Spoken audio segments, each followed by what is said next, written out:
Hi, Darren here, focusing on 1994 in this episode, the year I turned 22, and an almost impossible one to summarise.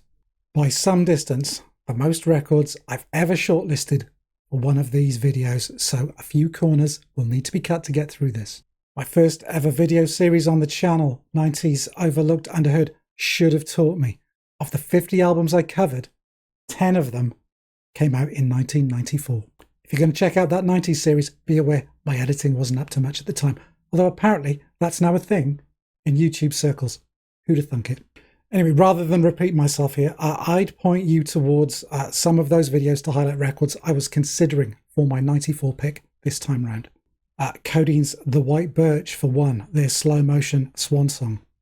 Shudder to Think's Pony Express record, overflowing with structural twists and an almost operatic richness. And finally of those, the God Machine's One Last Laugh in a Place of Dying. Desolate, beautiful, epic, and an unintentional epitaph to the late Jimmy Fernandez. One of several sad losses in this year, Kurt Cobain, of course, being the most high profile, but also Lee Brillo of Dr. Feelgood, Kristen Pfaff of Hole, and Fred Sonic Smith of the MC5, all of them passing well before their time. But on with the music, and here are some of the other records that were in the running this week. A pair of lo-fi lovelies in the form of Pavement's Crooked Rain, and Bake Sale by Sabado. Both bands sporting new drummers in Steve West and Bob Fay, both cleaning up their sound a little, and both records following up on breakthrough albums for them. Pavement's debut, Slanted and Enchanted, and for Sabado, their most concise statement to that point, I think, 1993's Bubble and Scrape. Crooked Rain gets Gold Sounds, Range Life, Cut Your Hair, and Bake Sale gets Skull, Rebound, and some of Jason Lowenstein's best contributions so far in Careful and Not Too Amused. Also some key early post-rock releases from UK bands this year in Disco Inferno's D.I. Go Pop. This is Disco Inferno making moody, explosive sample collages, deconstructed, experimental, postmodern pop. And also Silver Apples of the Moon by Leica. This is their debut album following the Moonshake split in late 1993. Yeah, Leica were fusing chaotic beats with dub bass, warm electronics with breathy vocals, hints of krautrock, tropicalia, chilled post-punk. A quietly influential group of this period. Just ask Radiohead, who took them on tour and learned a lot from them. Say no more. Things get tougher now. In fact, the next four were neck and neck with my final choice until very late in the day. One of those decisions that took a while to tease apart. Some proper soul searching was required here. Anyways, onwards with one that might elicit a few raised eyebrows. I don't know. Curious to find out what you make of this one nowadays. And that is Mellow Gold by Beck. Yeah, MTV, the rest of the music media of the day, they seemed unsure of whether to treat Beck as a freaky one-hit wonder, Loser was the big hit this year, or as some kind of puckish slacker messiah. The length of his subsequent career suggests that the latter was probably nearer the mark, but I still think he never bettered Mellow Gold. Straight up LA folk of Pay No Mind, the juiced up white rap of Beer Can, the ragga drone of Black Hole, and the treated vocals and butthole surfers ugliness of Truck Driving Neighbours Downstairs and Sweet Sunshine. It's just a really fun record, endlessly quotable, and it aces the car stereo test. Yeah, a gold standard, a driving classic. A copy has lived in my car for going on 30 years, and I wouldn't leave home without it.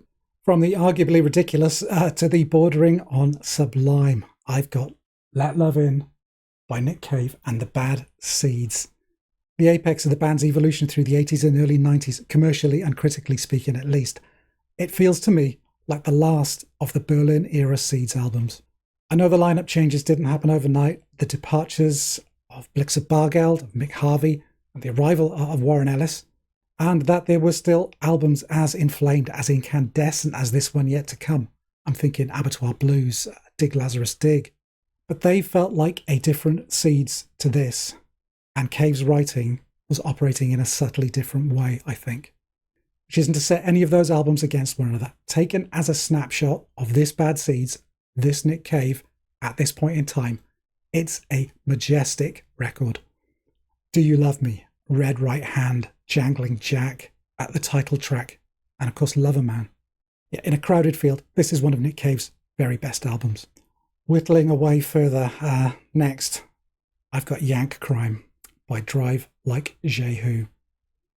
And yeah, hang on, I feel one of those pithy music journo one-liners coming on. Almost. There it is. Yeah, Yank Crime is the post-hardcore Marquee Moon. Bear with me, think about it. Epic songs, guitars working off one another, patient, structured arrangements hitting mark after mark after mark before nailing a perfect landing. Think the meshing guitar parts that introduce Do You Compute? The accretion of layers and riff variants clicking into place to deliver the towering luau. And Rick Froberg's agonized howls careening between the rapid-fire collisions that pepper Here Come the Rome Plows. I see people label this math rock nowadays, but it's far too rippling and convulsing a ride to ever be adequately described by a series of equations. So, who is going to be the final girl in the corpse-riddled slasher movie that is my 1994? Never easy introducing the runner-up, but I think I'm ready. Yeah, just missing out, even though the sad recent events almost demand that I should be picking this one. It's Shellac and At Action Park. What can I say? It was extremely close. But yet again, the lifetime part of this series got the casting vote. Action Park, their debut LP following a string of genius singles. Please touch and go, compile them, go on. It's 37 minutes of power trio precision. Albini, Western, Trainer, My Black Ass, Crow, Song of the Minerals, A Minute, Bosch's Dick, Il Porno Star. Sharp, exacting, minimal compositions rendered with a surveyor's precision and a satirist's eye. By turns, profane, profound, reductive, steeped in pathos, and wallowing in ugliness. There will never be another band like Shellac, so musicians, take what you can from this, move along, try your best. But you will fail. Their best album, I think, they'd come very, very close on more than one occasion. But Action Park is it. Call off the search. And so to my choice. It wasn't easy, but in the end, the feelings this record evokes transport me back to 1994 in a way that the others here simply cannot. A weird, dreamlike year, almost. Living in limbo, on benefits, in a tiny rundown flat miles from anywhere. Mostly cold grey skies, as I recall. That could be the lack of money. And friends, loved ones, moving on, going away, drifting apart. I got a job finally that summer, my first proper graduate job working in biosciences. That's my field. And things started to look up. But mostly, 1994, I remember long walks to the 24-hour shop, damp sodium orange street lights, broke, numb, stuck, head down, just waiting for something. Anyway, on with my choice. This is Hex by Beck, Psychosis. And that cover, that's my first half of 1994 right there. Dark, moody, what light there is distant. It's over there somewhere. Something unreachable, something to regard from afar. This is a nighttime album, an urban album. Melancholic, deeply atmospheric, immaculately constructed, very thoughtfully sequenced. The over there drums stumble and crack. John Ling's bass wraps around the melodies like shifting fog. Guitars run the gamut from hollow chorused arpeggios to thick spy movie vibrato. Piano, vibraphone enter and leave, lending an air of plaintive classicism or of heavy-lidded jazz club torpor. And all of this whilst avoiding any semblance of untethered ambient drift, of chintzy new age abstraction. There's structure here. These pieces are toiled over, arranged, rearranged. That post-rock label they drew, the first appearance of that term in a review of Hex, is for once entirely warranted. The ubiquitous, loud, quiet dynamic so prevalent in early 90s alternative rock is completely absent. Hex takes the psycho-acoustic experimentation of Eno and adds melody, a bruised emotional centre, and a willingness to let texture and detail intrude to become as important as a riff or a solo or a chorus. Yes, the band did take inspiration from Talk Talk. You might even hear a little Blue Nile in there too. And I see many people heaping historical praise on Spirit of Eden and Laughingstock nowadays. The band's origins. Do check out episode 5. It's one of my least watched videos of the last 6 months. There's details in there. Yeah, their origins. They took in everything from Napalm Death to Acid House to Harold Budd to Sonic Youth. And listen closely and you'll hear wispy fragments of all of those in Hex. The guitar feedback cutting off abruptly during a street scene as the song unspools into a dreamy puddle for its conclusion. The spiralling syncopation and low pulsing patter of Big Shot. Those thunderous piano clangs disrupting that big rock guitar moment in Fingerspit.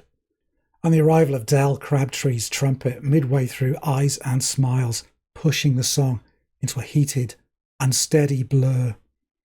Graham Sutton sings, lights stream past like a fountain, just running back.